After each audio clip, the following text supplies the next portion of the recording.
Amen. Aujourd'hui, je veux continuer à vous parler du thème « Se relever et reconstruire » et nous allons conclure la série de sermons aujourd'hui. Avant d'aller plus loin, j'aimerais que vous regardiez un clip de 2 minutes, puis nous entrerons directement dans la parole.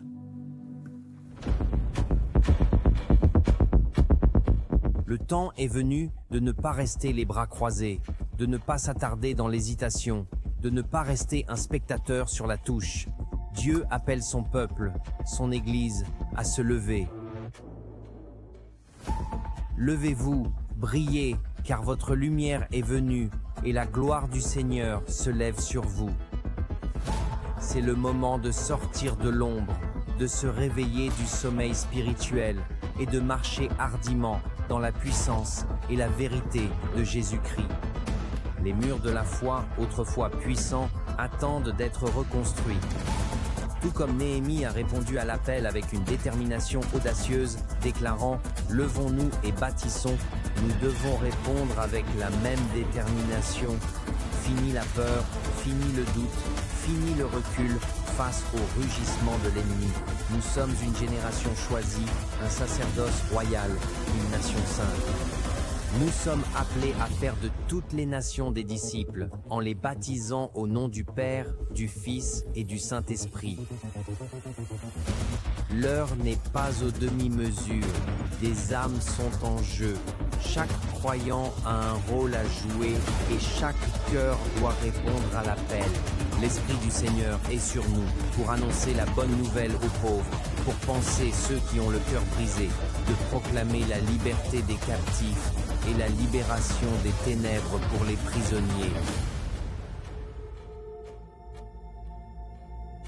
Mais cela commence avec vous, avec moi, avec nous, en sortant du bateau dans la foi, en faisant confiance à celui qui nous appelle à marcher sur l'eau. Église, le temps est venu de reconstruire des vies, de restaurer des familles, de renouveler des communautés. Il est temps de se lever, il est temps de reconstruire, non par la force, non par la puissance, mais par son esprit. La moisson est abondante, mais les ouvriers sont peu nombreux. Allez-vous répondre à l'appel? Allez-vous vous lever et reconstruire avec nous? Telle est notre mission. C'est notre moment, c'est notre appel. Se lever et reconstruire. Amen. L'appel de la famille à se lever et à reconstruire est un appel de notre Seigneur à nous, en tant qu'Église, et pour nous, en tant que famille de l'Église, et pour chaque chrétien né de nouveau dans cette nation et dans cette ville où que vous vous trouviez. Je crois vraiment que cette série de sermons nous est envoyée par l'Esprit de Dieu pour raviver le feu et la passion de chacun d'entre nous de se relever et de reconstruire. La vie, c'est se relever. Ce qui compte, ce n'est pas la durée de la chute, mais la façon dont on se relève. Et dans votre voyage avec Dieu, il y aura des hauts et des bas. Mais il suffit de se relever. Il suffit de se relever et de repartir. C'est un appel à aller plus haut, à faire avancer son royaume, à parler plus fort pour Jésus dans cette nation et pour certains croyants nés de nouveau à revenir d'entre les morts, à devenir vivants dans leur appel de nouveau. Se lever signifie se lever d'une position couchée, assise ou agenouillée. Cela signifie se lever d'un lit. Cela signifie se relever après une chute, devenir actif dans une position, être construit, grandir, devenir proéminent, de se mettre en place, d'entrer en action, de passer d'une position inférieure à une position supérieure, atteindre un rang ou un statut plus élevé. Passer à un niveau supérieur d'action, de pensée et de sentiment, devenir plus fort, revenir d'entre les morts. S'élever a donc tout à voir avec le fait de se lever, de devenir, de se construire, de grandir, d'exister, d'agir, se déplacer, de aller plus haut, avancer, devenir plus fort et revenir d'entre les morts. Se lever et bâtir est un commandement de Jésus à nous, son Église. C'est un ordre donné à ceux qui construisaient autrefois de commencer à reconstruire, de recommencer à construire. Alors que je préparais, ce message, j'ai clairement ressenti dans mon esprit que le Seigneur appelle tout son peuple, chacun d'entre nous, à se lever et à reconstruire. Pourquoi ? Parce que beaucoup ont malheureusement cessé de faire ce qu'ils étaient appelés à faire. Beaucoup ont cessé de devenir ce qu'ils sont appelés à devenir. Et beaucoup ont cessé de réaliser ce que le Seigneur nous a laissé dans ce monde à faire. Beaucoup dans l'Église de Jésus, et je parle de personnes nées de nouveau, pas même de personnes qui ne sont pas nées de nouveau, se trouvent malheureusement dans des endroits et des positions où ils ne sont pas censés être. Sont malheureusement dans des endroits et des positions où ils ne sont pas censés être. Beaucoup ont cessé de construire, ils se contentent d'assister. Beaucoup ont cessé de devenir, ils se conforment à nouveau. Beaucoup ont cessé d'avancer, ils s'assoient. Beaucoup ont cessé de grandir, ils sont comme des petits enfants dans une crèche. Beaucoup ont cessé de s'élever, ils se contentent de s'installer. Beaucoup ont cessé d'être bruyants pour Jésus. Et lorsqu'ils sont bruyants, c'est seulement dans un service d'église, si nous avons de la chance. Beaucoup ont commencé à se coucher dans leur but, abandonner leur but, ne veulent pas sacrifier beaucoup pour atteindre leur vocation. Malheureusement, de nombreux croyants nés de nouveau se retrouvent à nouveau parmi les morts. Pourquoi ? Parce qu'ils ont cessé de porter du fruit. Ils sont devenus infructueux en tant que croyants nés de nouveau. Ils ont cessé de construire le royaume comme ils le devaient. Et le royaume, malheureusement, n'est plus leur première priorité.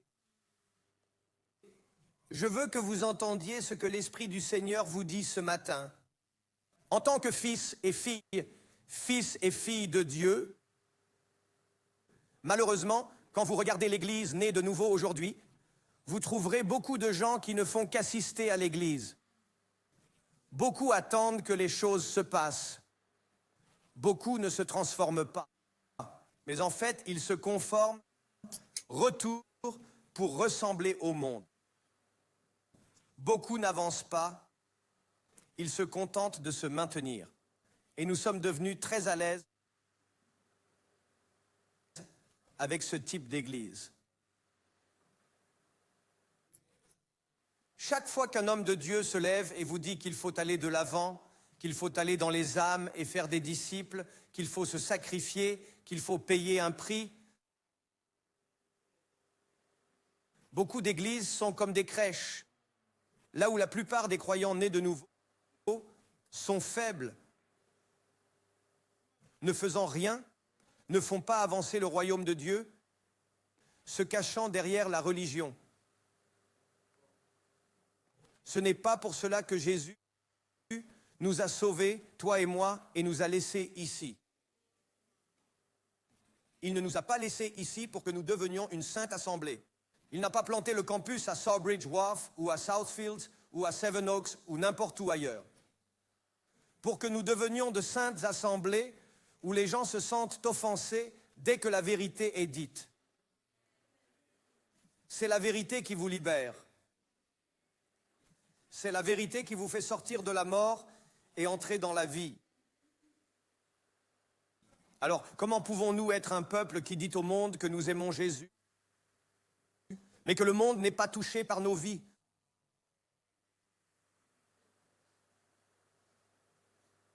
Je ne suis pas ici pour me battre avec vous ce matin. J'espère que vous entendrez l'esprit d'urgence qui se cache derrière mes paroles d'aujourd'hui. Il est temps d'arrêter de jouer à l'église. Il est temps d'arrêter de se contenter d'assister aux réunions. Il est temps d'arrêter d'être offensé quand Dieu veut vous élever, quand Dieu veut vous utiliser pour sa gloire dans ce monde. Il est temps d'arrêter ces absurdités, car c'est ce que fait le malin. Il nous empêche, vous et moi, d'être les fils et les filles de Dieu dont ce monde a actuellement besoin. C'est donc un test de réalité pour chacun d'entre nous. Avançons-nous individuellement, collectivement, en tant qu'équipe, Avons-nous un état d'esprit de conquête, de remplir chaque auditorium, de voir chaque vente de maison se multiplier, de voir des milliers de leaders formés, pleins de feu, d'onction et de passion pour le royaume de Dieu? Et je ne sais pas où vous êtes, mais j'ai un feu dans le ventre. Je suis sauvé depuis plus de 20 ans maintenant. Et je suis encore plus excité aujourd'hui par ce que Dieu va faire dans et à travers ma vie. Je ne sais pas ce qu'il en est de votre vie, mais j'ai confiance que vous aurez aussi une attente avec moi, que Dieu t'a sauvé dans un but précis, qu'il a un grand plan pour l'avenir de ta vie et qu'il t'a appelé à marquer l'histoire et à ébranler le monde. Il est temps que tu t'enflammes à nouveau, où tu dois te débarrasser des gens qui brûlent ta flamme, où tu es passionné pour changer le monde pour Jésus, où tu comprends l'importance de ce que nous te formons pour te garder sain d'esprit, pour vous aider à construire constamment et à ne pas vous égarer comme les nombreux, très nombreux, chrétiens nés de nouveau qui sont inutiles et bons à rien. Vous avez donc le choix. Voulez-vous faire partie du groupe des chrétiens nés de nouveau, bons à rien, inutiles, vivant pour eux-mêmes? Ou allez-vous dire, je vais être différent, je vais être en feu, je vais chercher tout ce que Dieu a pour moi, je vais devenir tout ce que Dieu a déclaré que je serai, je vais changer ce monde une personne à la fois. Je serai excité si mon pasteur prêche la vérité. J'amènerai tous mes amis à entendre la vérité qui a la capacité de les libérer pour toujours. La capacité de les libérer pour toujours.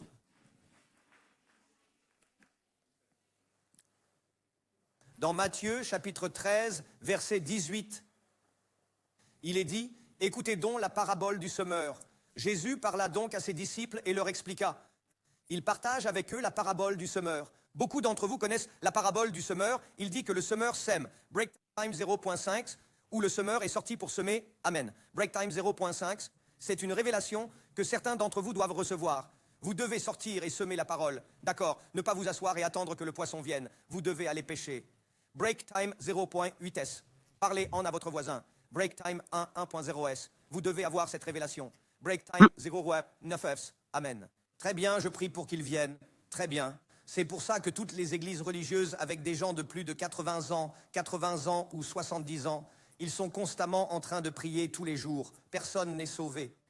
Si vous les sauvez, ils prient. Mais l'église est vide. D'accord, mais laissez-moi, je vois que je vais perdre certains d'entre vous ici. Alors Jésus leur a raconté l'histoire du semeur et il dit que le semeur est sorti pour semer. Et il a expliqué comment le semeur a semé la graine et la graine est tombée sur 4 types de sols et il leur explique maintenant la parabole. Il dit, écoutez donc la parabole du semeur.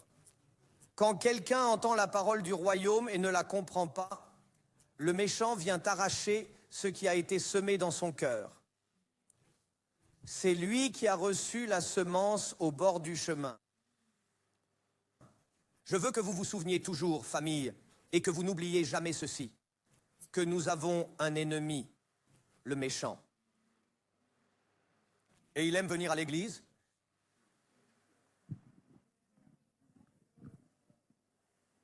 Parce qu'en ce moment, le Seigneur Jésus utilise mon corps pour semer la parole.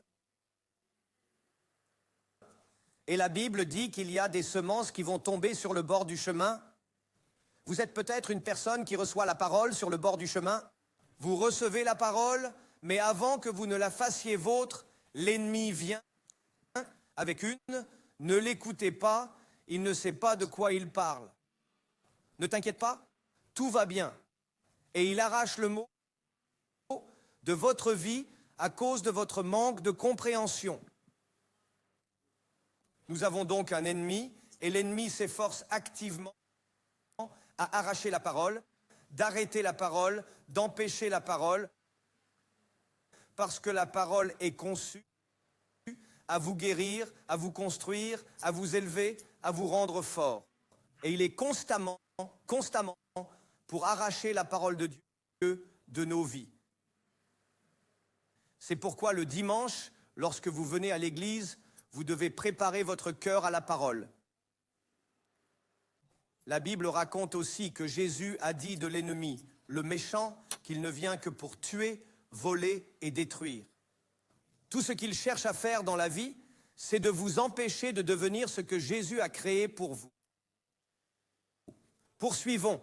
Il est dit, celui qui a reçu la semence sur des lieux pierreux, c'est celui qui entend la parole et la reçoit aussitôt avec joie. Mais il n'a pas de racine en lui-même et il ne dure qu'un temps. En effet, lorsque surviennent des tribulations et des persécutions à cause de la parole, il trébuche aussitôt. Or, celui qui a reçu la semence parmi les épines, c'est celui qui entend la parole. Mais les soucis de ce monde et la séduction des richesses étouffent la parole et il devient infructueux. Et il devient infructueux. Il devient infructueux. Mais celui qui a reçu la semence sur la bonne terre, c'est celui qui entend la parole et la comprend, qui porte du fruit et produit, les uns au centuple, les autres au 60e, les autres au 30e. Laissez-moi voir par la main ceux qui croient que leur sol ou le sol de leur cœur est un bon sol. Si vous levez la main, je suis d'accord avec vous. Je prie pour les personnes sous ma voix qui ont de la terre dans leur cœur. Merci. Vous pouvez baisser votre main, c'est de la bonne terre. Mais vous devez comprendre que vous pouvez être un chrétien au centuple, un chrétien au 60tuple ou un chrétien au 30tuple. Voyons qui veut être connu au ciel pour l'éternité comme un chrétien au centuple. Comme un chrétien au centuple. D'accord? Alors vous devez comprendre que cela ne va pas venir tout seul. Il y a des choix difficiles que vous devez faire.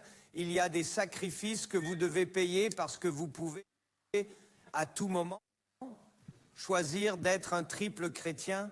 Un chrétien trentenaire viendra à l'église une fois par mois. Ou il viendra à l'église tous les dimanches, mais il ne servira pas. Ou bien il donne 30% de sa vie. Je ne vise aucun d'entre vous. Je crois que nous progressons tous pour devenir des calais chrétiens au centuple. Amen. Alors quand vous entendez, quand votre cœur est en bonne terre, excusez-moi, la parole de Dieu en vous produira du fruit au centuple, 60 fois et 30 fois. La famille, la bonne terre produit toujours des fruits. Quel type de sol est votre cœur aujourd'hui? La Bible dit que le cœur est la chose que vous devez protéger parce que c'est du cœur que jaillissent les questions de la vie.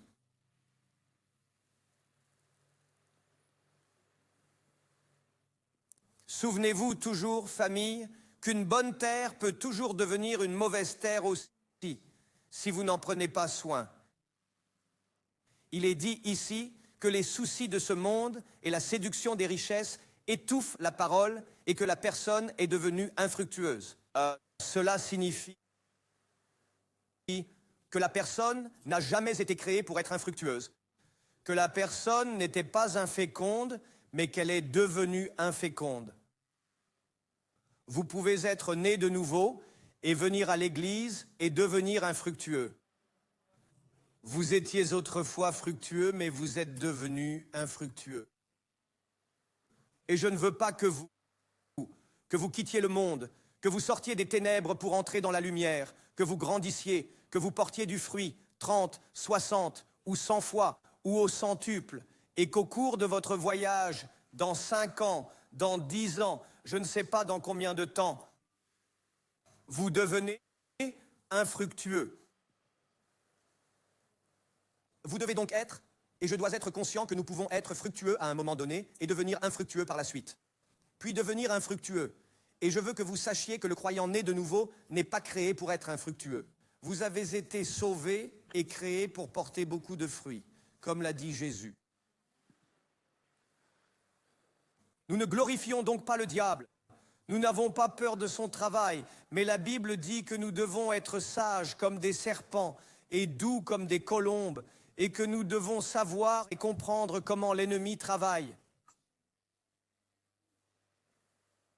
Le méchant fera tout pour vous empêcher de devenir. Le méchant fera tout pour que vous vous conformiez à nouveau et à cesser de vous transformer. Il fait tout pour empêcher que votre vie devienne semblable à celle du Christ. Parce que dès que tu avances, dès que tu montes plus haut, dès que tu grandis, il y a un moment où il doit s'éloigner parce qu'il ne peut pas arrêter ce que vous faites, mais il vous laissera pour un moment dans le temps. Il peut revenir, mais au fur et à mesure que vous devenez plus fort et plus sage, vous savez maintenant comment il travaille dans votre vie. Et chaque fois que vous venez à l'église et que nous adorons le Seigneur, cela nous aide. Tout nous aide. La louange et l'adoration nous aident. La parole que je prêche maintenant est en train de vous laver. La parole vous lave aujourd'hui de sorte que pour le reste de la semaine, vous avez l'esprit clair, vous avez de l'audace, vous avez une passion fraîche, que le Seigneur vous a élevé aujourd'hui en sa présence, dans la louange et l'adoration, dans la communion, dans la parole que vous recevez, afin que vous puissiez devenir et que vous puissiez porter du fruit. Je voudrais donc vous donner quelques raisons pour lesquelles les croyants nés de nouveau deviennent malheureusement infructueux. Première raison, les soucis et les préoccupations de ce monde. Les soucis et les préoccupations de ce monde. Satan viendra vous bombarder de soucis financiers, de soucis de relations, de soucis de personnes, de soucis de situations, les soucis, les factures que vous devez payer, les enfants que vous devez élever. Le travail, le patron à votre travail que vous devez satisfaire dans tout ce que vous faites. En tant que chrétien né de nouveau, vous devez comprendre qu'il bombardera votre vie de soucis et d'inquiétudes. Et de soucis. La Bible dit en fait ici, dans l'amplification, qu'il s'agit de plaisirs mondains. Vous devez faire attention aux plaisirs du monde. Pourquoi tous mes copains et mes amis ont-ils le droit de faire ces choses et d'aller dans ces endroits? Parce qu'il faut que vous veniez ce soir, parce que ce soir, je vais faire un sermon sur les filles de Dieu et les fils du diable. Les fils de Dieu sont censés faire les choses de Dieu. Mais les fils du diable, eux, font les choses de leur père, le diable. Alors si tu es né de nouveau et que tu aimes Jésus et que tu te demandes toujours pourquoi je n'ai pas le droit de faire comme ça, mais que je devrais faire comme ça, alors tu dois comprendre que Dieu est le seul à pouvoir faire ce qu'il veut. Vous devez comprendre que Dieu est en train de vous transformer d'un fils du diable en un fils de Dieu. C'est très simple. Vous êtes autorisé à faire n'importe quoi, mais voulez-vous être reconnu parmi les fils du diable ou voulez-vous être vu et reconnu parmi les fils de Dieu? De Dieu, c'est à vous de choisir.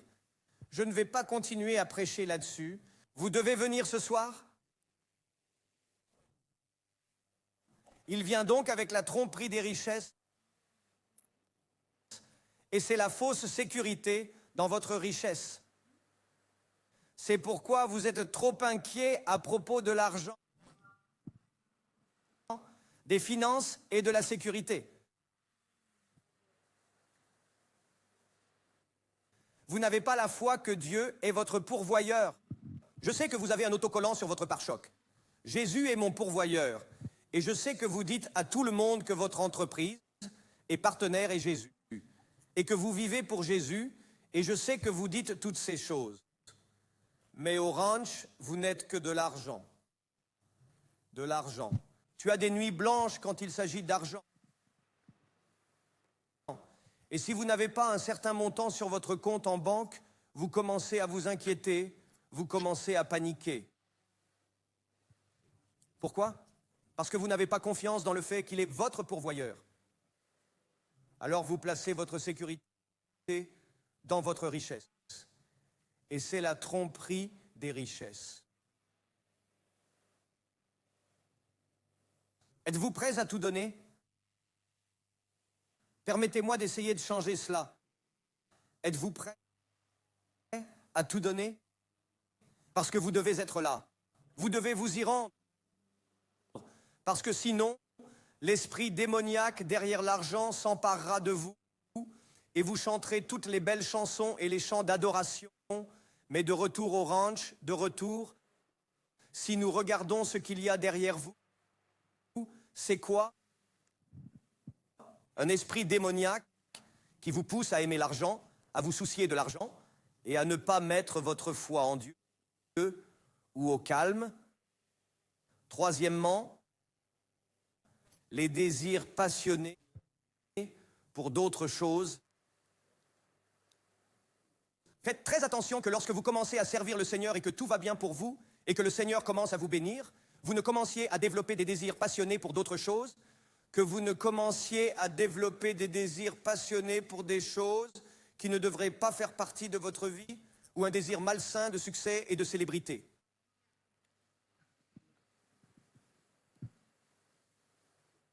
Veillez à ce que les choses que vous voulez avoir ne vous aident pas, car c'est ce que Satan fera. Parce que c'est ce que Satan fera. Et ce n'est pas mal parce que Dieu veut élargir nos vies. Dieu veut nous bénir. La Bible dit que si vous êtes fructueux dans une entreprise, Dieu vous en donnera une autre. Si vous portez du fruit dans une vie, Dieu vous en donnera une autre. Si vous avez du succès avec une maison, vendez-en une autre. De même, si vous portez du fruit dans une église, il vous en donnera une autre. C'est ainsi que fonctionne le royaume. Cela signifie que Dieu veut que nous nous développions et que nous ayons beaucoup de choses avec lesquelles nous pouvons bénir les gens et grâce auxquelles nous pouvons être bénis, mais il ne veut pas que ces choses nous possèdent. Il ne veut pas que vous ayez une passion pour ces choses plus que vous n'avez une passion pour la maison, pour l'église.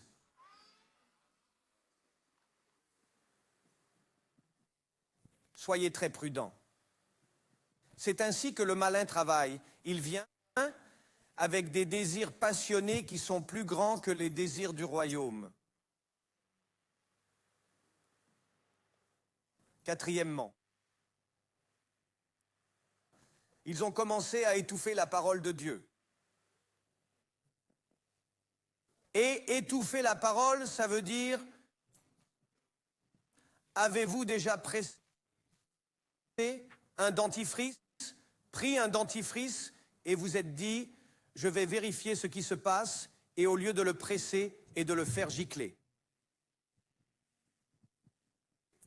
Le moment enfant de Dieu, chrétien né de nouveau, que vous venez argumenter la parole contre la parole, vous étouffez la parole. Donc le pasteur prêche un message qui est basé sur la parole et vous allez l'étouffer. Vous ne le croirez pas, vous ne le ferez pas.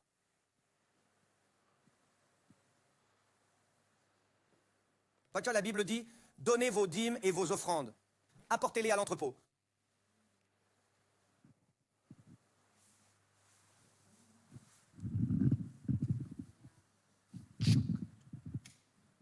Et non de les recevoir. Étouffement. Ne le fera pas.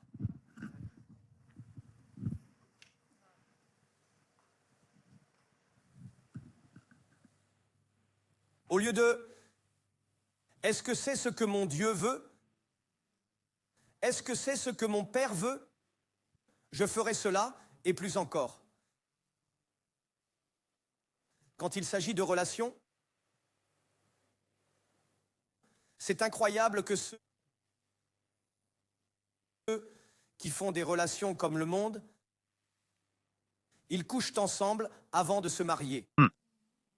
Nous disons toujours que l'Église, cette Église les empêche d'être ensemble. Break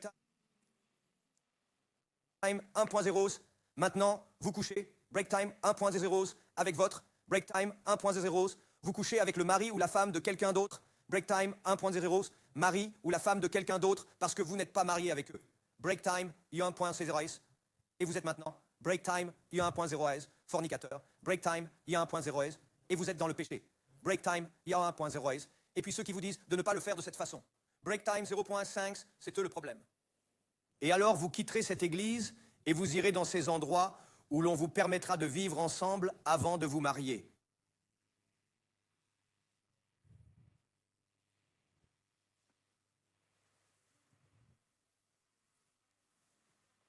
Tu dois être sauvé, ton esprit doit être sauvé. Et tu ne quitteras pas cette église, le Seigneur t'émonde.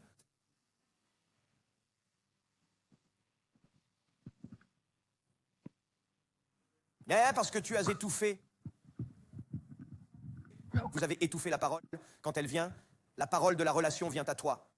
Vous, oh CRC, c'est un truc de la CRC. Non, non, non, c'est un truc du royaume. C'est un truc de Jésus. Les fils du diable font ces choses. Les fils de Dieu veulent satisfaire la volonté du Père.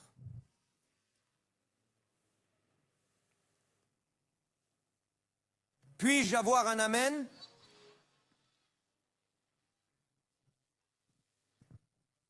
Je veux que vous vous leviez et que vous reconstruisiez. Je veux que vous continuiez à construire toute votre vie, mais vous devez savoir que les pièges se trouvent dans le décor. Comment il opère? Cinquièmement, la tromperie du péché. Je n'en dirai pas plus. La tromperie du péché. La Bible dit que c'est le péché. Qu'est-ce que le péché d'ailleurs? La désobéissance à la parole de Dieu. La Bible dit que l'incrédulité est un péché. Soyez patients, je vous emmène quelque part. Ensuite, la Bible nous dit très clairement ce que Dieu considère comme un péché. Tout ce qui est désobéissant à la parole est un péché. Et si vous êtes né de nouveau et que vous vivez dans l'incrédulité, c'est un péché. Bonjour. Alors n'en faites pas un sujet tabou ou un truc CRC. Vous le faites parce que vous ne lisez pas le livre. Et vous avez tellement l'habitude de presser, d'étouffer. C'est le mot qui peut vous libérer.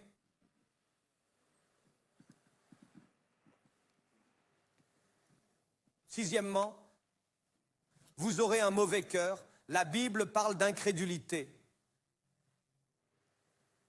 Si vous n'arrêtez pas ces choses, si vous n'affrontez pas les soucis et les inquiétudes, et que vous dites « je ne m'inquiéterai pas parce que le Seigneur dit « je ne m'inquiéterai pas et je ne serai pas inquiet en quoi que ce soit ». Mais en toute chose, par la prière et la supplication, je ferai connaître mes demandes à mon Dieu. Et mon Dieu pourvoira selon sa richesse à tous mes besoins. Si vous jouez avec les soucis et les inquiétudes, vous ouvrez une petite porte. Faut-il s'opposer à ces soucis? Devez-vous vous lever et dire « Hé, je sais que c'est une situation inquiétante. » Mais Jésus a dit « Je ne dois pas m'inquiéter ni devenir anxieux. Mais je dois aller dans ma cour intérieure, demander à quelques personnes de prier avec moi et faire connaître mes demandes à mon Père qui est dans les cieux, qui pourvoira à tous mes besoins. »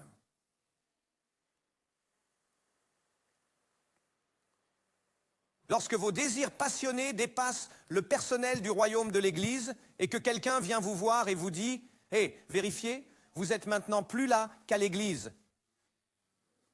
Vous étiez dans l'Église, vous aviez l'habitude de vendre votre maison.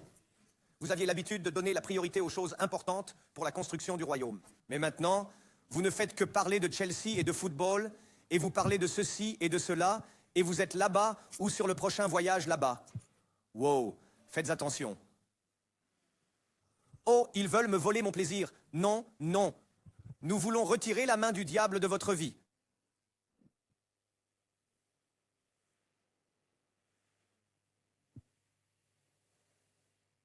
Êtes-vous avec moi ce matin? Dans les Hébreux, chapitre 3, verset 12, il est dit ceci. Prenez garde, frères, qu'il n'y ait en quelqu'un de vous un mauvais cœur d'incrédulité en s'éloignant du Dieu vivant. Donc, en fin de compte, les choses que nous avons partagées avec vous, les 5 premiers points, vont finalement vous conduire à un cœur incrédule. Peu importe ce que le Seigneur dit à travers les hommes et les femmes oints de Dieu qui ont eu une relation avec vous, qui vous montrent à travers la parole que vous êtes dans l'erreur, vous vous éloignerez quand même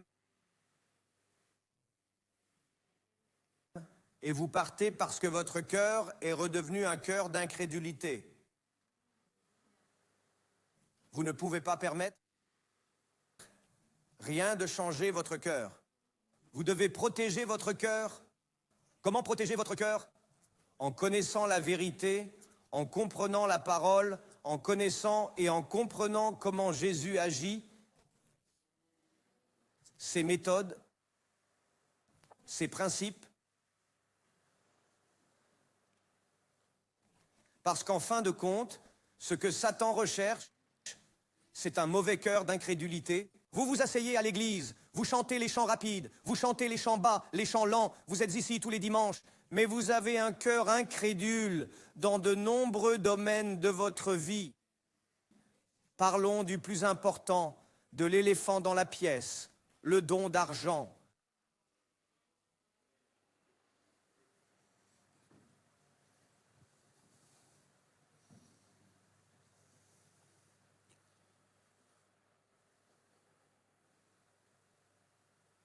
Nous ne parlons même pas des relations. Nous ne parlons même pas du service. Nous ne parlons même pas de leadership. Nous ne parlons même pas de la conquête des âmes et de la formation de disciples. Comme il le dit ici, prenez garde que l'un d'entre vous n'ait un mauvais cœur d'incrédulité, s'éloignant du Dieu vivant. Il dit, exhortez-vous les uns les autres chaque jour, pendant qu'on dit aujourd'hui, afin que personne ne s'endurcisse par la séduction du péché.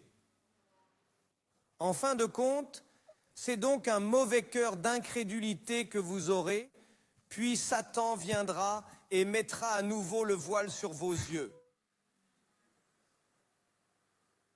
Alors vous ne pouvez plus entendre la vérité et vous ne pouvez plus voir la vérité, parce que vous êtes maintenant si rétrograde et le cœur endurci par l'incrédulité à cause de votre entêtement et de votre désobéissance.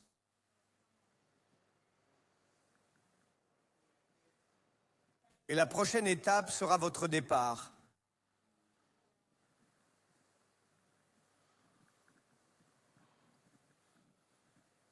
Et d'en finir avec le fait que le Seigneur m'a fait entrer dans une nouvelle saison. Parce que tu dois l'emballer et faire en sorte que tes amis ne voient pas ta tromperie. Ne voient pas la tromperie du péché. Dites à votre voisin que j'aime bien ce pasteur. Dites à quelqu'un d'autre que c'est serré, mais que c'est juste. Et soyez sincères, soyez sincères. Ne vous contentez pas de le dire, pensez-y. Je pensais que vous étiez venu à l'église pour devenir meilleur, pour construire, pour continuer à construire, pour s'élever. Ou alors, pourquoi êtes-vous ici? Êtes-vous ici pour que je vous chatouille les oreilles et que je vous donne ce que vos oreilles démangées veulent entendre? Je le dis publiquement, allez dans ces endroits où l'on s'échauffe, où ils vous disent à quel point vous êtes merveilleux, mais dans leurs bras, vous êtes inutile. Tu ne fais rien pour Dieu. Aucune personne n'est sauvée par votre vie. Votre vie ne change pas. Tu ne deviens pas. Ils flattent vos oreilles, vous font vous sentir bien dans votre peau. Mais vous êtes si aveugle. C'est l'aveugle qui mène l'aveugle. C'est pour cela qu'ils vous aiment, parce qu'ils sont aussi aveugles que vous.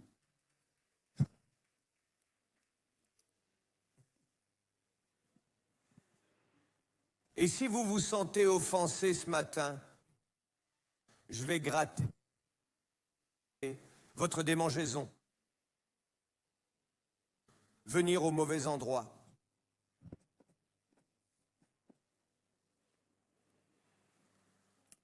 Mes amis, il est dangereux d'avoir un cœur incrédule. Il vous maintient dans la passivité. Il vous pousse à étouffer la parole dans votre vie. Il vous enveloppe dans les soucis et les préoccupations de ce monde, à courir après de mauvaises passions. Il vous aveugle et en fin de compte, il met un voile sur vos yeux, sur votre tête, de sorte que vous ne pouvez ni entendre, ni voir, ni comprendre. Alors comment faire face à un cœur incrédule? Merci d'avoir posé la question. Premièrement, il faut changer de cœur. Changer de cœur. Et écoutez, j'ai fait ça. J'ai acheté le t-shirt. Je suis tombé dans ces pièges. Je peux vous dire quels sont les dangers, mais je peux aussi vous aider à vous en sortir. Premièrement, ne vous sentez pas offensé. Ouais, je suis comme, je ne reviendrai jamais. Oh, eh bien, restez stupide, restez comme vous êtes. Mais si vous revenez, le Seigneur va te toucher, te changer, t'utiliser, t'élever. Tu seras un faiseur d'histoire et un ébranleur de monde. Dieu peut utiliser le tabou, je veux dire, certains d'entre vous, Dieu peut faire des choses bien plus grandes à travers vous. Alors ne vous offensez pas, changez votre cœur. Comment change-t-on son cœur? En se repentant. Qu'est-ce que le repentir? Le repentir est un changement de cœur qui conduit à un changement d'esprit, de but et d'action. Si vous ne changez pas votre cœur, souvenez-vous que Satan veut changer votre cœur. Il veut constamment changer votre cœur. Vous étiez fructueux, mais vous êtes devenu infructueux. Vous construisiez, mais vous ne construisez plus. Changez votre cœur. Si vous changez votre cœur, cela changera votre esprit. Il changera votre objectif. Cela conduira à un changement d'action.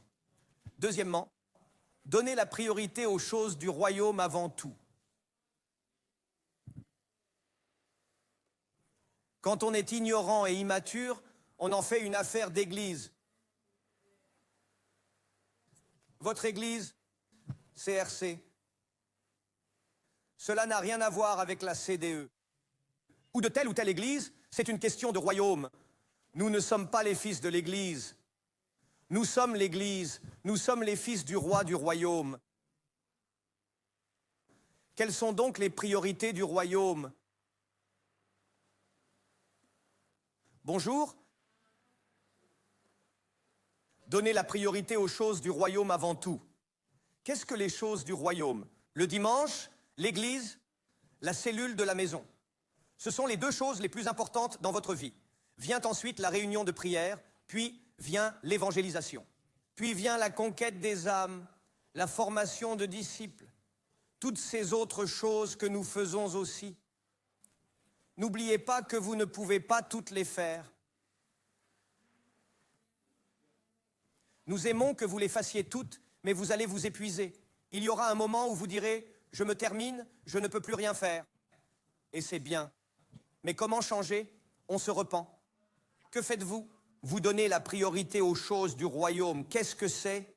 Le dimanche est le jour du Seigneur. Je suis à l'église un dimanche, je fais un service, je reçois un autre service. C'est ainsi que je fonctionne. Je vais dans ma cellule d'origine. Je suis engagé dans ma cellule d'appartenance. C'est là que nous sauvons les gens. C'est là que nous prions. C'est là que j'exerce mon ministère auprès des gens. C'est là que je suis les mains et les pieds de Jésus. Ensuite, je prie. Je fais de la sensibilisation. Tout ce que je fais, tout ce que nous devons faire, je donne la priorité à ces choses. Troisièmement, je lis la parole, j'étudie la parole, je crois, j'obéis à la parole. Amen. Lire la parole, étudier la parole, obéir à la parole. Je vais le dire pour la troisième fois. Lisez la parole, étudiez la parole, obéir à la parole. Si votre lecture et votre étude ne vous amènent pas à obéir, nous avons un problème.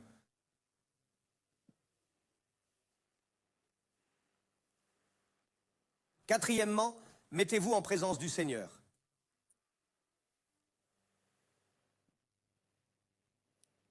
Mettez-vous en présence du Seigneur. Où est la présence du Seigneur? Parmi vos amis ivres un vendredi soir. Excusez-moi, le Seigneur, comme le diable est aussi dans l'église, le Seigneur est là aussi. Mais il est là pour les faire sortir. Et le diable est là pour vous faire sortir. Amen.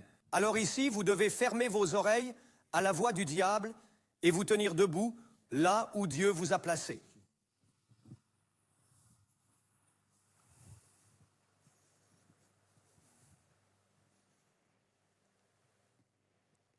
Dans l'Exode, chapitre 3, verset 15, il lui dit, Moïse parlant, « Si ta présence ne vient pas avec nous, ne nous fais pas monter d'ici. » Famille, ce que nous, en tant que CRC, voulons vous donner, c'est l'expérience chaque fois que nous nous réunissons en présence du Seigneur. L'argent et l'or, nous ne les avons pas. Mais ce que nous avons, et ce que vous appréciez, c'est la présence de Jésus dans chaque culte, chaque réunion de prière, chaque cellule de base. Vous allez dans une cellule de base pour vous mettre en présence de Jésus. On va à une réunion de prière pour se mettre en présence. On vient à l'église pour se mettre en présence. Et si la présence n'est pas là, nous n'irons nulle part. Cinquièmement, apprenez à prier beaucoup dans l'esprit. J'y suis presque. Apprenez à prier beaucoup dans l'esprit. Le Seigneur est l'esprit.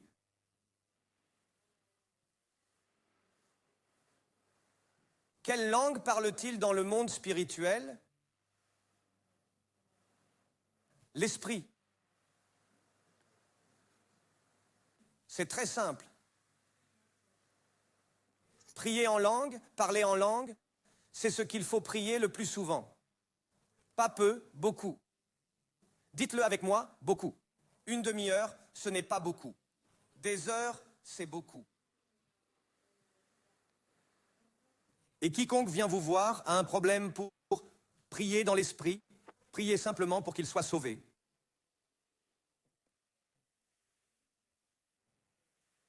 Et si vous avez du mal à prier dans l'esprit, vous êtes au bon endroit. Nous allons vous aider à prier dans l'esprit. Je veux dire, si vous êtes né en Chine, que parlez-vous? Le mandarin, pas le chinois, le mandarin.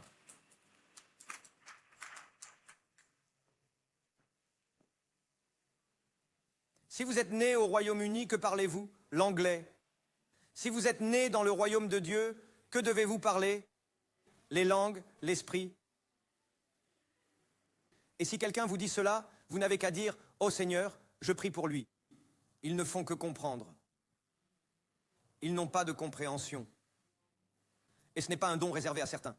Avant que Jésus n'utilise Paul pour écrire sur les dons des choses, il a commencé dans 1 Corinthiens, il a dit « Je vous promets que vous ne manquez d'aucun don ». D'accord? Vous êtes nés du royaume, de l'esprit. Par conséquent, vous communiquerez avec votre Dieu par l'esprit d'abord, et la plupart du temps.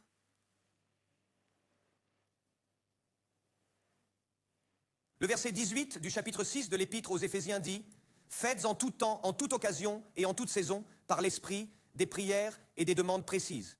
Et dans cette perspective, restez vigilants avec toute persévérance, de pétitions et d'assises et de prières pour tout le peuple de Dieu. Sixièmement, vivez votre vie par la foi en la parole de Dieu. » Comme nous l'avons entendu dimanche dernier de la bouche du pasteur André, une foi audacieuse. Bon, numéro 7, faire le travail du ministère. Qu'est-ce que le travail du ministère? Pas l'huissier, c'est l'œuvre du ministère. Le travail du ministère est numéro 1, gagner des âmes, faire des disciples, conduire les gens à Jésus et les aider à devenir des disciples. Break time 0.3, puis j'avoir un grand. Break time 0.4, amen. Break time 0.6, que tous les croyants nés de nouveau le disent avec moi, amen. Break time 1.0, numéro 8, break time 0.9, et j'ai besoin de 10 minutes supplémentaires. Hey, je 10 minutes, break time 0.8, d'accord? Break time 1.0, pourquoi 8? Parce que cela permet d'atteindre la perfection. Qu'est-ce que c'est? Le dernier, le fondement. Donner financièrement à l'œuvre de Dieu.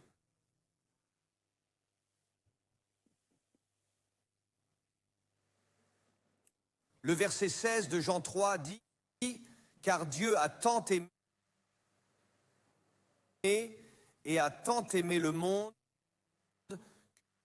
qu'il a même donné son unique, son seul et unique Fils. Il a tout donné, son meilleur, pour que quiconque croit qu'il y a un but à cela, pour qu'il a donné son meilleur pour que quiconque croit que vous et moi, et qui fait confiance à Jésus, vous et moi ne périrons pas, mais nous aurons la vie éternelle.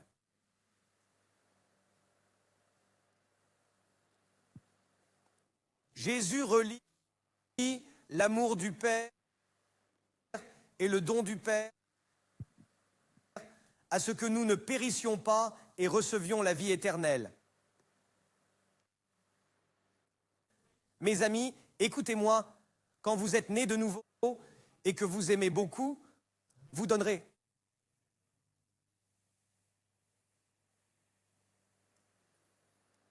Quand vous tenez à quelque chose, vous donnerez. Ainsi, nous aimons les gens perdus. C'est pourquoi nous donnons.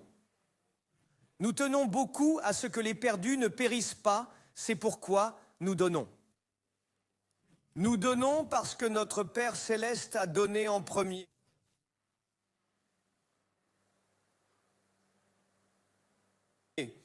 Et nous a fait ressembler à lui.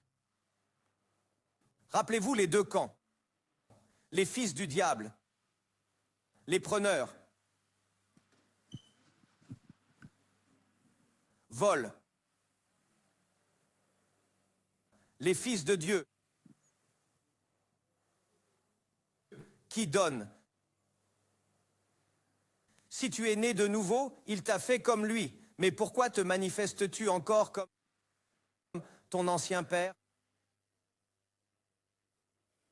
Qui est ton père maintenant? Qui est ton père? Le diable, le méchant? Ou le Père, le Saint?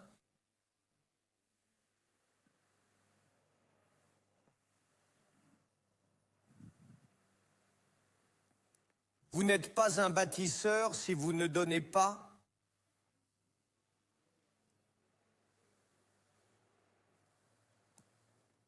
Si vous regardez les gens qui ont construit dans le passé et qui ne construisent plus, et que vous les regardez, pourquoi vous ne donnez pas?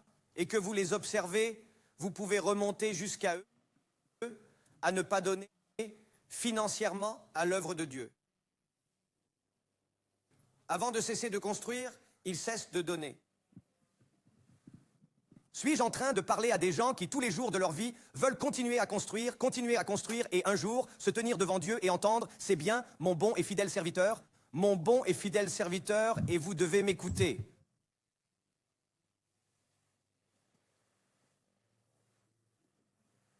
Les vrais fils de Dieu sont comme Jésus et leur Père Céleste, ils donnent. Les faux ne donnent pas.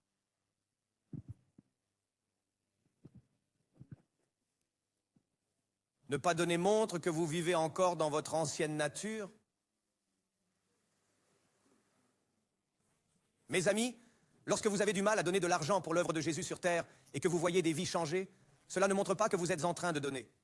Cela ne montre pas que vous avez un problème, de don dans votre vie. Cela expose le vrai problème dans votre vie, que vous avez un problème d'aimer. Vous avez cherché le problème de l'amour, il se manifestera dans le don. La Bible, Jésus a dit, « Vous aimez parce que je vous ai aimé le premier. » Ainsi fort, le don expose votre amour simplement. Il expose ce que tu chéris, il expose ce que vous aimez, ce que vous appréciez.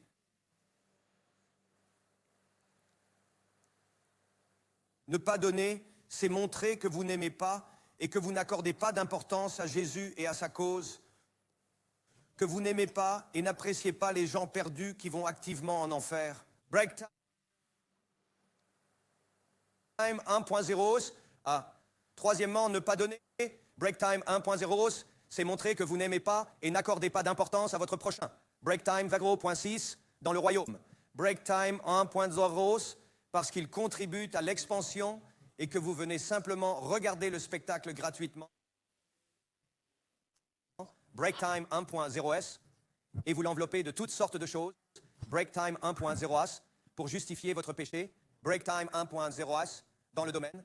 Break Time 0.6, de l'incrédulité quand il s'agit. Break Time 0.6, d'honorer le Seigneur. Break Time 1.0, d'aimer le Seigneur, de l'apprécier. Puis-je vous donner le cracker? Et je vais passer à la terre ferme après ça. Ne pas donner montre que vous n'aimez et n'appréciez que vous-même.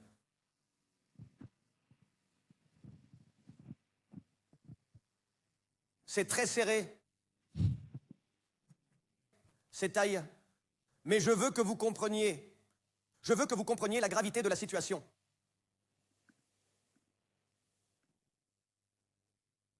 Oh, mais le pasteur va partir en vacances. Oui, fréquemment. Pour construire le royaume, pour que les gens soient sauvés.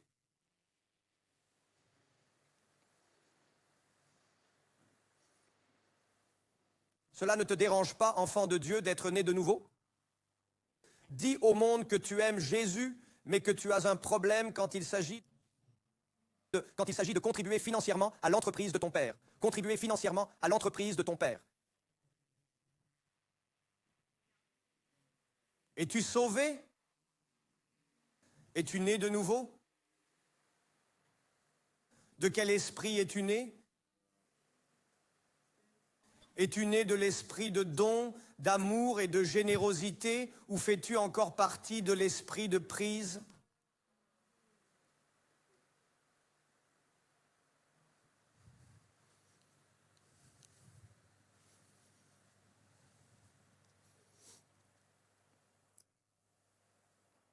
Dois-je te quitter?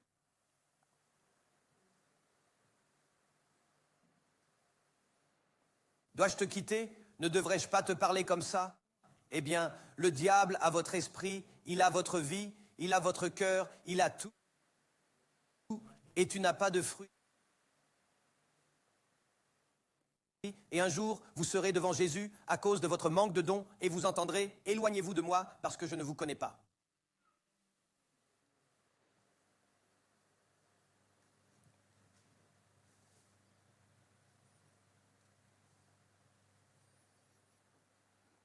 Ce n'est pas moi qui ai dit que tu devais donner. Voulez-vous être comme Jésus? Voulez-vous être comme le Père? Le Père aimait et appréciait. C'est pourquoi il pouvait donner. Donc l'esprit dont tu es né, cet ADN est en vous, si vous en êtes issu. Il se peut que vous ayez une période d'incompréhension et que vous soyez encore de lutte.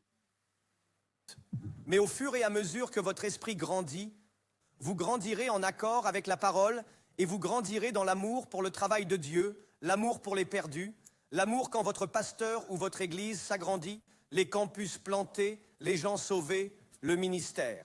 C'est pour ces choses que votre esprit s'enthousiasme et que vous donnez chaque livre parce que vous voyez que le royaume est en train de s'établir dans le cœur des gens.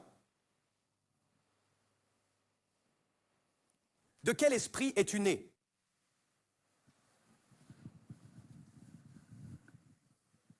Quel est l'esprit qui est en vous? Regardez-moi, ne détournez pas le regard. Les coupables détournent le regard.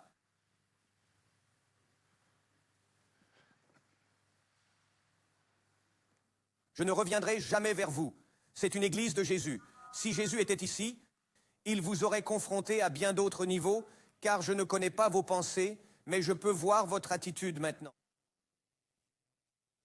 Et je peux sentir votre attitude.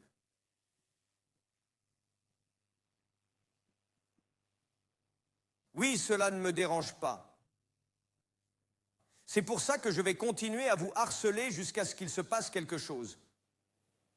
Pourquoi dit-il ces choses? Parce que le diable a ton âme. Et il contrôle l'âme d'un homme, contrôle l'homme. Et je dois m'assurer que tu naisses à nouveau. Et quand vous serez vraiment né de nouveau, Vous aimerez les choses que Jésus a aimées. Vous attacherez de l'importance aux choses que Jésus a attachées de l'importance. Vous ferez les choses que Jésus a faites. Et vous n'essayerez pas toujours de trouver une excuse pour ne pas le faire.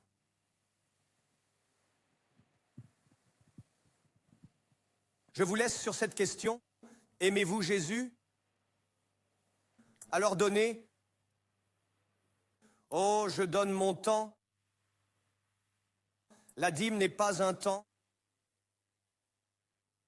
La dîme est un 10% de vos revenus. Et pourquoi faites-vous cela? Parce qu'on vous dit de le faire, alors ne donnez pas. Si vous donnez avec une attitude différente, d'être joyeux et amoureux de Jésus, ne donnez pas. Allez vous trouver une sainte assemblée, allez dans tous ces lieux religieux et restez ici, parce que tu vas gaspiller ton argent. Mais si vous l'aimez, si vous aimez son travail, si vous appréciez les perdus et les aimez, et si vous aimez votre voisin qui est assis à côté de vous, quelle que soit votre responsabilité, apportez cette joie au Seigneur. Et vous verrez comment le Seigneur apportera la vie éternelle à beaucoup d'autres juste à cause de vous. Et je veux vous laisser avec cette Église, chacun d'entre vous, quel que soit le montant que vous donnez, demandez toujours au Seigneur ce nombre d'âmes,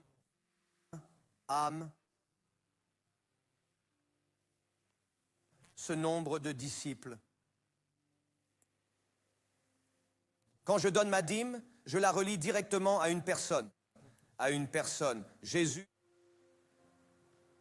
je relie ce don parce que je peux te faire confiance que tant de choses va entrer au royaume par mon don, parce que je t'aime et que j'apprécie ton travail. Amen. Fermons les yeux. Père, nous voulons te remercier pour cette journée. Nous te remercions pour ta parole. Nous te remercions d'avoir fait de nous des hommes et des femmes de sagesse. Nous te remercions de ce que ta parole est dans nos cœurs et qu'elle grandit dans nos esprits.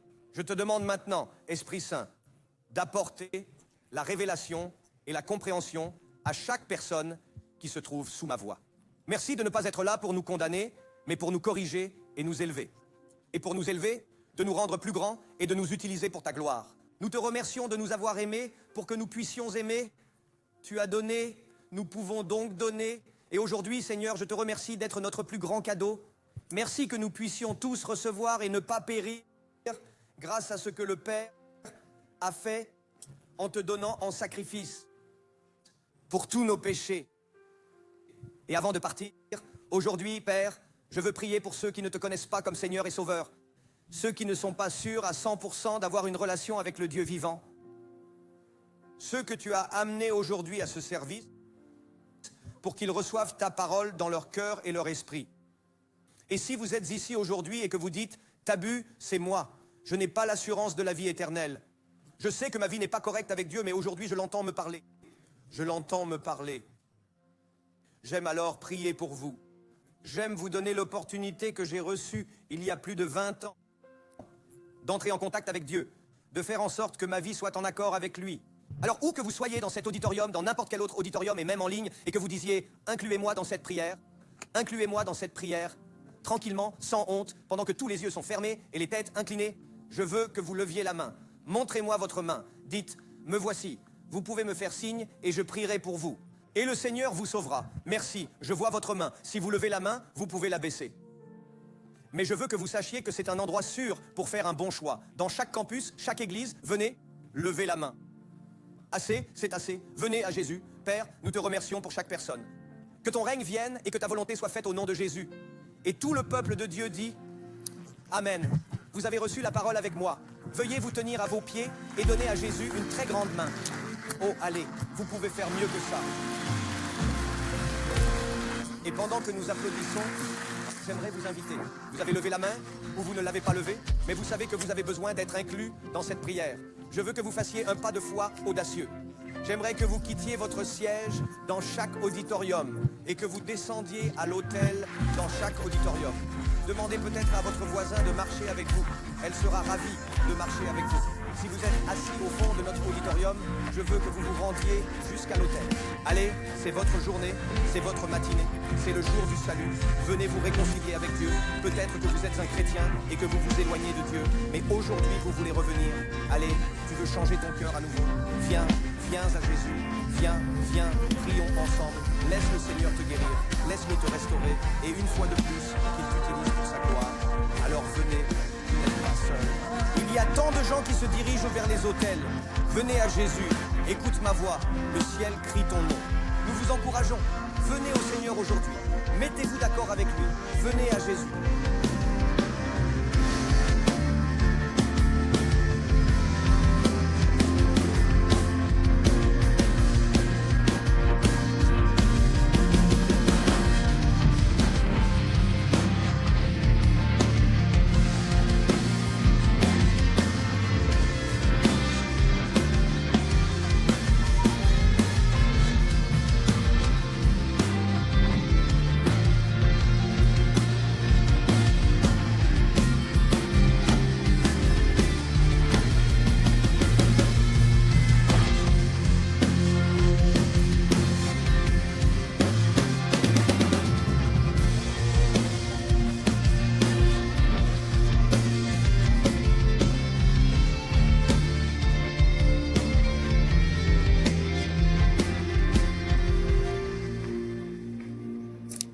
Amen. Toutes les belles personnes, regardez-moi. Je veux que vous sachiez que vous êtes si spéciaux. Merci d'avoir franchi le pas. Merci d'être venu ce matin. Chacun d'entre vous qui se tient devant une assemblée, je vais vous guider dans une simple prière qui va changer votre vie pour toujours. Je veux que vous croyiez en chaque mot. Je veux que vous sachiez qu'aucun homme ne peut vous faire faire cela. C'est surnaturellement Jésus qui vous ramène à la maison. Amen. Il vous arrache aux ténèbres et vous place dans sa merveilleuse lumière. Amen. Alors, sur chaque campus, si vous vous tenez devant, je veux que vous mettiez votre main sur votre cœur. Si vous êtes encore debout quelque part dans l'assemblée et que vous savez que vous avez besoin de cette prière, priez-la aussi avec nous. Fermons les yeux et prions. Dites, Père Céleste, merci pour ce jour où tu as parlé à mon cœur.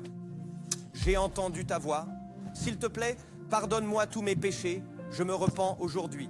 Je sais que je suis un pécheur qui a besoin de ta grâce et de ton pardon. Je te demande donc de me pardonner de tout mon passé. Je crois de tout mon cœur que Jésus est ton Fils, le Sauveur du monde. Et aujourd'hui, je suis sauvé par Jésus. Père, merci pour ta grâce. Merci pour ton amour. Merci pour ton pardon et ton acceptation. Je reçois tout cela au nom de Jésus. Mais je te demande de me remplir du Saint-Esprit et de m'implanter dans ton Église afin que tu puisses m'utiliser pour ta gloire tous les jours de ma vie, au nom de Jésus. Amen. Merci beaucoup de me permettre de faire cette prière avec vous. Si vous êtes devant un auditorium, je veux que vous regardiez rapidement à gauche, à droite. Vous verrez des gens vous faire signe. Suivez-les hors de l'auditorium, s'il vous plaît. Nous voulons vous donner une Bible et un cadeau. Puis, nous vous ramènerons directement. Alors, venez, Église. Encourageons tous ceux qui ont prié. Si vous êtes encore debout quelque part dans l'assemblée et que vous avez prié cette prière, venez après le service. Trouvez quelqu'un avec qui vous pouvez la partager afin que nous puissions vous contacter et vous fournir le matériel adéquat. Il en va de même pour tous ceux qui regardent en ligne. Si vous avez fait cette prière, allez sur notre plateforme de streaming, indiquez vos coordonnées et informez-nous de votre décision afin que nous puissions vous aider dans votre cheminement. Merci à la famille, à tous les campus et à toutes les églises d'être avec nous aujourd'hui pour notre 11h. Nous vous aimons. Nous nous réjouissons de passer une excellente semaine. À ce soir ou peut-être à dimanche prochain. Même heure, même endroit et amenez un ami. Que Dieu vous bénisse. Nous vous aimons. Au revoir.